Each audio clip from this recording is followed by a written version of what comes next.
It now brings me great honor to introduce our second speaker and honorary degree recipient, the former U.S. Attorney for the Southern District of New York, Preet Bharara.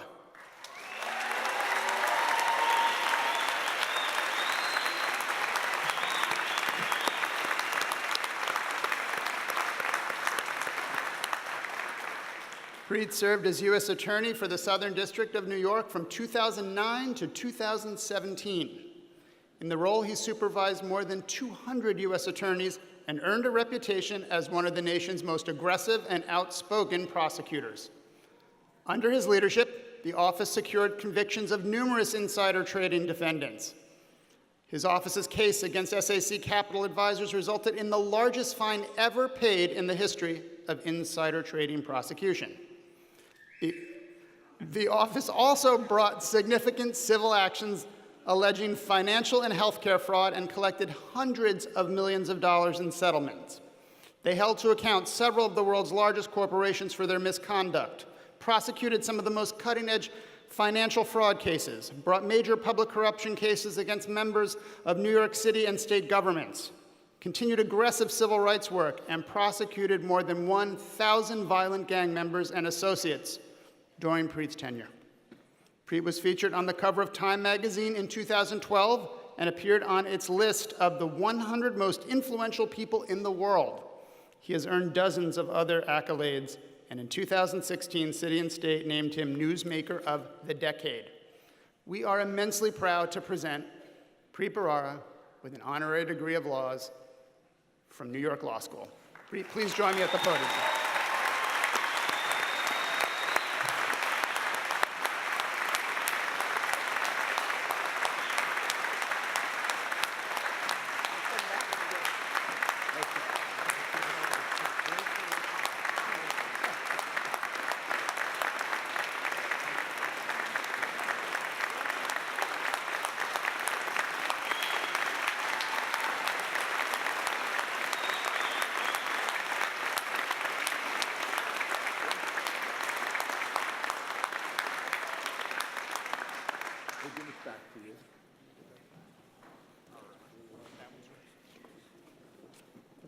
Thank you.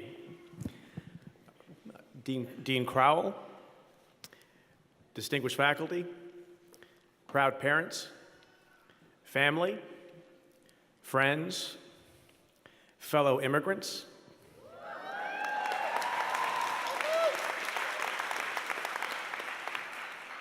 and most of all, to the graduating class of 2017, congratulations on your accomplishments today. You should be very, very proud.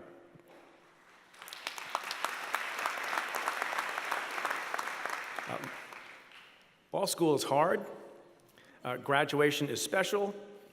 You should all be smiling, and as I said, proud. On the way in today, I know it was raining. I've forgotten all about the rain because there's so much sunshine in this room here.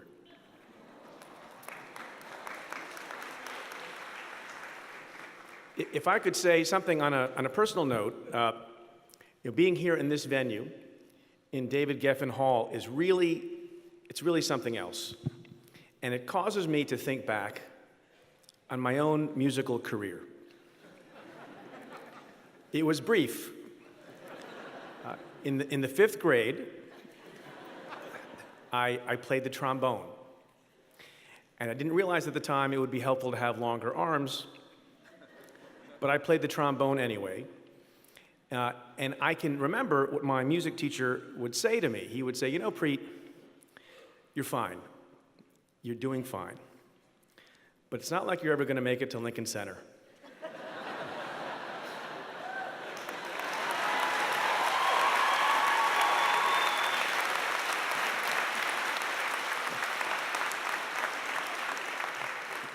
So I say to him, "How do you like me now, Mr. Yakuboff?" That was really his name.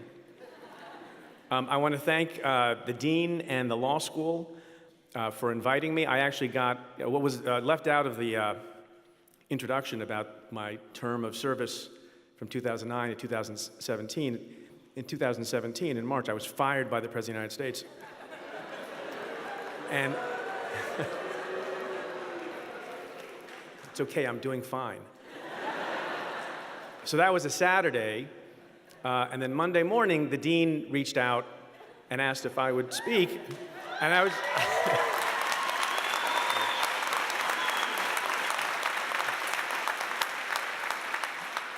So I was just excited that somebody still wanted me, so thank you.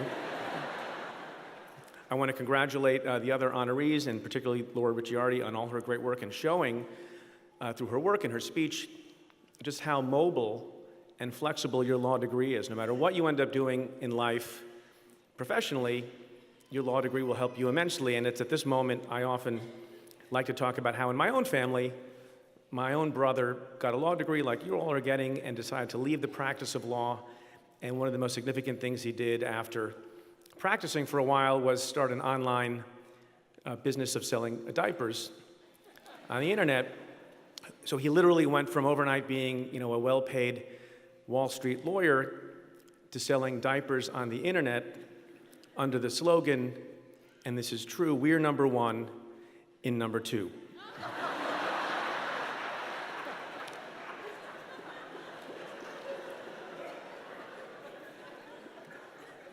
Anyway, America is a great and amazing place for people who continue practicing law or not. You can be, like I was, banned by Vladimir Putin from Russia.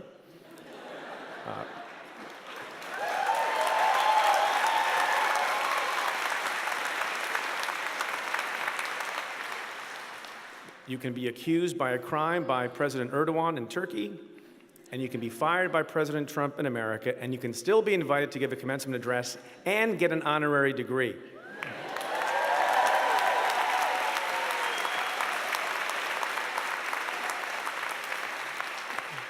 So thank you again for that honor. I've been trying to keep busy since I left office about 11 weeks ago. I am now a distinguished scholar in residence at NYU Law School. I've been speaking my mind on certain things since I left office in various forums. One of those forums is Twitter. I mean, not as much as some people, but from time to time. Please follow me on Twitter, @Preet Bharara. My dad keeps track of my followers, and if he doesn't see a bump today, he's going to be really annoyed. I'm able to be a little bit more outspoken now that I've left office, and I rarely respond to individual people in my Twitter feed, but about a week ago, a law student from a different law school, I think, tweeted to me a question, and it was, do you have any tips for law students in the Trump era? And I thought about a couple of witty responses, and then I responded as follows. I said, yes, study hard, learn the law, hone your craft, refute nonsense, amplify truth, keep the faith, and give back. I thought that was pretty good. Thank you very much. I'm done.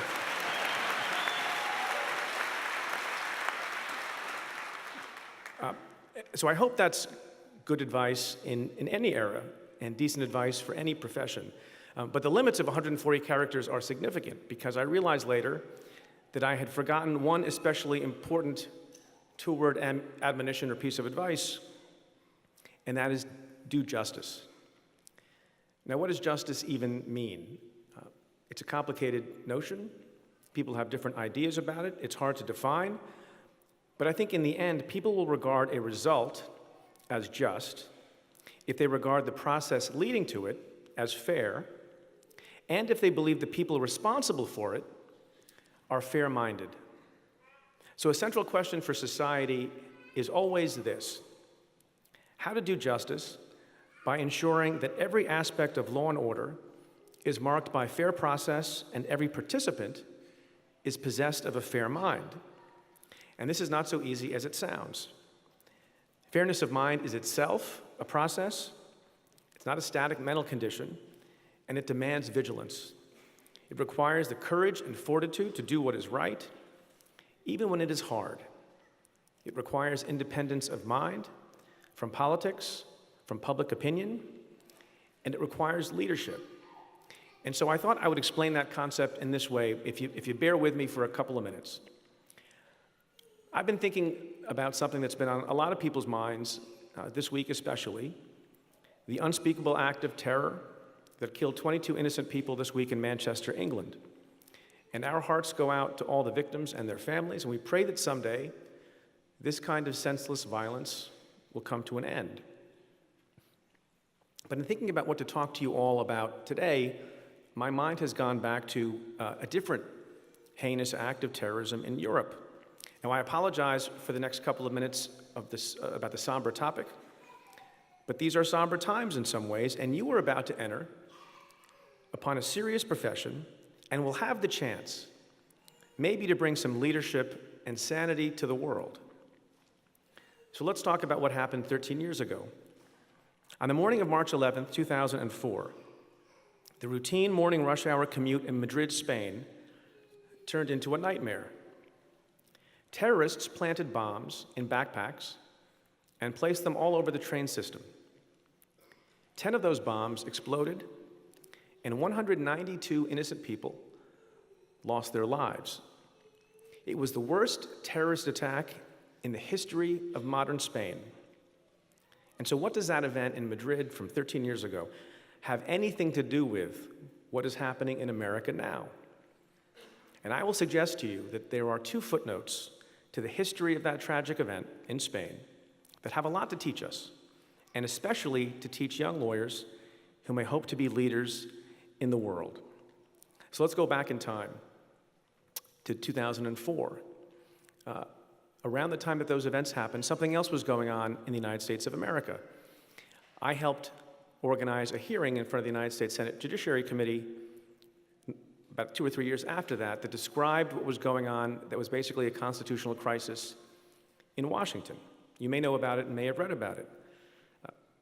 Not long after 9/11, various anti-terror programs were in place in America. One was a terrorist surveillance program that required legal certification by the Attorney General every 45 days. In early 2004, then Attorney General John Ashcroft was weakened and sick with pancreatitis in the hospital. The acting Attorney General then was a person by the name of James Comey, who you've been reading a lot about, who also may need an honorary degree, I think. If I might make a humble suggestion. Now, put aside all the things that you've been thinking about in recent times, I want to tell a story from 13 years ago. So one day, Jim Comey, as the acting Attorney General, advised the White House that he could not certify the president's terrorist surveillance program because top lawyers in the department and he had concluded that parts of it were unlawful and not right in America. Some people in the White House did not want to take no for an answer. And so that same day, in 2004, notwithstanding the refusal to certify, the president's chief of staff at the time, Andy Card, and White House counsel Alberto Gonzales made a nighttime trip to the hospital to the bedside of the ailing Attorney General, Ashcroft, who was in intensive care. And in a scene that some of you may have read about that could have been straight out of a scene from The Godfather, Jim Comey called Bob Mueller, who you've also been reading about recently, and they rushed to intercept the White House folks at the hospital to prevent them from overbearing John Ashcroft's will in his sickened state. And they refused to stand down on this legal and constitutional issue. And John Ashcroft, from his bed, refused to overrule what James Comey and Robert Mueller said had to happen. So you might imagine this was something of an extraordinary impasse. The White House wanted to continue the program without change. The top law enforcement officials in the country said they could not. And so that night, Comey and others resolved that they would resign in protest if the president proceeded without the required legal certification from the department. And here's what often gets lost in the telling of that story. And I think it's remarkable. That hospital episode about the legality of anti-terrorism surveillance program happened on the evening of March 10th, 2004. Everyone went to bed that night with the issue unresolved and with mass resignations looming. The next morning, it was Thursday, March 11th, 2004. And that's the day that those terrorists in Madrid killed 192 people with bombs on trains. It was the worst terrorist attack in the world since 9/11. And the point is that even in the face of that day of death and destruction from terrorism, Jim Comey and John Ashcroft and Robert Mueller, and I think another dozen officials, remained ready to step down from public life rather than give the president what they believed was an illegal tool in that war on terror. And by Friday, President Bush had backed down. And so to my mind, on that day, the Department of Justice honored itself, the 100,000 people who work there, and the 300 million people who rely on that institution to uphold the rule of law. We may need more days like that one. And I wonder, I really do wonder, would that happen today? Here's the second historical footnote to the Madrid bombings, and it is not well known. In the aftermath of the attack, the Spanish National Police commenced, as you might imagine, a massive investigation and manhunt. Near the scene of the bombings, they found a blue plastic bag with 7 copper detonators. They tested for fingerprints, found no matches, and then they requested the premier law enforcement agency in the world to assist, the FBI. And the FBI was able to identify one fingerprint on the bag, which they called latent fingerprint 17. That fingerprint matched that of an American lawyer living in Oregon named Brandon Mayfield.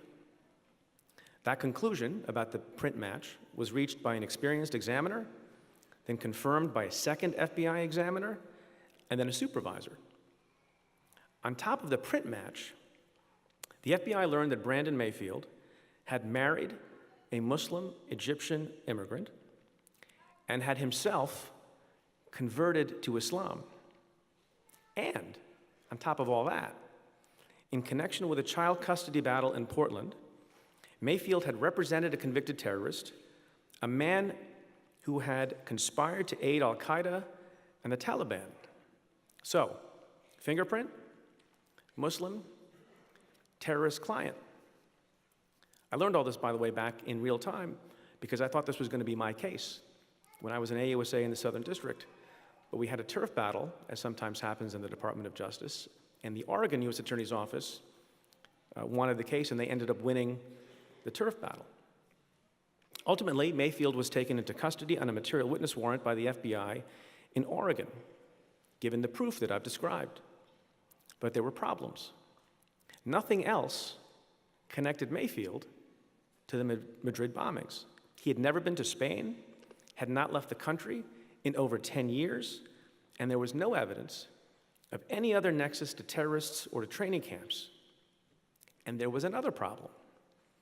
Latent fingerprint 17 did not belong to Brandon Mayfield.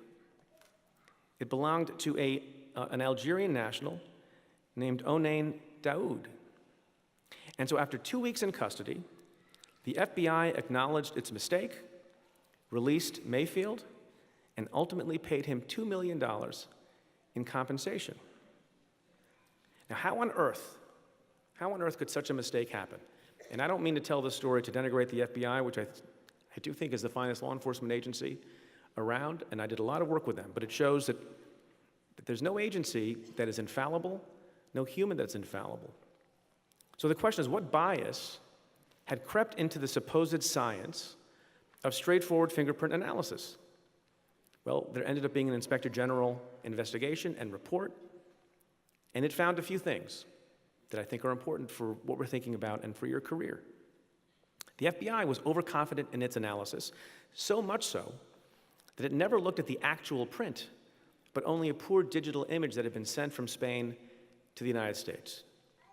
The report also pointed to the pressure of working on a high-profile case, and also a bias in favor of the initial conclusion because, and this I find important, because of an FBI culture that discouraged disagreement with superiors. And finally, it concluded that while there may not have been an overt anti-Muslim animus, the report said that Mayfield's religion and representation of a convicted terrorist, quote, likely contributed to the examiner's failure to significantly reconsider the identification after legitimate questions about it were raised. So the point is, and Laura Ritchie already knows this as well, evidence is not always at first what it seems. And my point to you is, truth-finding only works if everyone in the system is always vigilant, always skeptical, always questioning, always willing to disagree with others who may prove wrong, no matter how high up they are. Groupthink is death to justice and to fairness. And here's another way to summarize the point of these two historical footnotes. You always have to do the right thing, and you have to do things right. You have to get the facts right, you have to get the law right, even in times of maximum danger, even in times of maximum threat, maybe even, especially in such times. Because justice cannot tolerate fake news or alternative facts or abuse of power. I hope our leaders get this. I don't know if they all do. And so here's where you come in. You are lawyers embarking on a powerful profession. Your newly acquired tools of the trade can literally change lives and work miracles. They can also be used to excuse wrongdoing and cover up injustice. You are about to be New York Law School graduates. And you know what that means. Endless fundraising requests from the alumni office. Yes. But it also means that you will have special opportunities for leadership. Every good lawyer does. Whether in the private sector or in public service, you will find yourself in positions to advise, to counsel, to lead. And from time to time, you will have a choice. You can choose either to be a leader or a lemming. Now, a leader is a person of courage and action, with integrity and an independent mind. A lemming is a small and unattractive rodent that will follow other unattractive rodents off a cliff. Choose to be the former. Always remember that as a lawyer, you are not an ordinary professional. You are not only educated and credentialed, you are an officer of the court. You take an oath to uphold the Constitution. You are bound by strict codes of ethics, and you are part of a storied and still noble profession. And so you have a special responsibility and also special authority.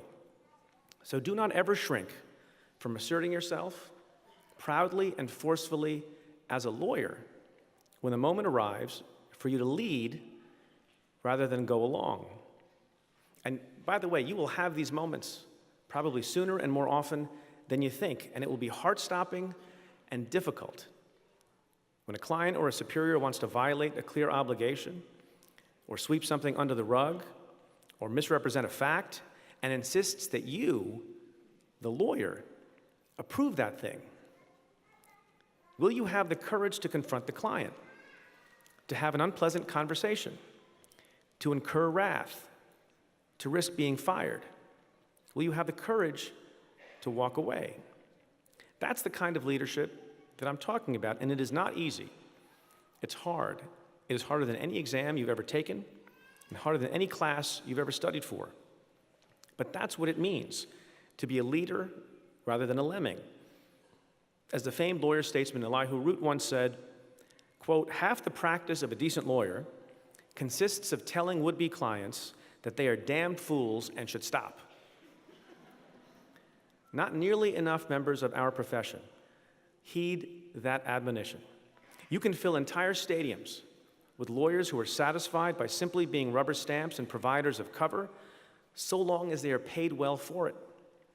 And while they are enriched and empowered, the rest of us are much poorer for it because the consequences of that attitude are over time catastrophic. And by the way, I've been saying these things for some time, and I'm not indirectly talking about me or anyone else, but I will also say I believe more in the truth of these sentiments today than ever before. 2 final points. There's a lot of passion and anger nowadays, and there's a place for that. When our leaders or institutions fail us, anger is natural and appropriate. But sometimes I think we need a little less riling up and a little more calming down. There is too much hatred, too much animosity. Hatred breeds intolerance and even violence, and it does very little to persuade anyone of anything. And lawyers, by the way, we are fighting all the time, and we do it too. So play your part in trying to understand everyone's point of view. It will make you a better lawyer. It will make you a better person. And always remember that your opponents in a case are not your mortal enemies. They are your adversaries in an admirable system that aspires to treat every participant with dignity and respect. Final point. Please consider public service. At least in some point in your law career, I spent 17 and a half years in it, and I cannot imagine a better way to spend your time. You learn your craft, you help people, you make the world better, so please do some. There are people, by the way, who spend their entire lives waiting for the chance to make a difference in their community or in their country, and for too many people, that chance never comes. And you will have it every day in a powerful way because of the value of your degree. There is no time that I can remember when the leadership of lawyers has been more important and more necessary. It is an extraordinary time. I will leave it at that. Take advantage of this time. Take advantage of the power of your degree, which confers, I think, a degree of power unmatched in civilian society. So please, enjoy this day, relish your achievement, eat well tonight, drink heavily if you must, but then continue to hone your craft, refute nonsense, amplify truth, keep the faith, and give back, and along the way, try to do justice, try to lead. Thank you and congratulations.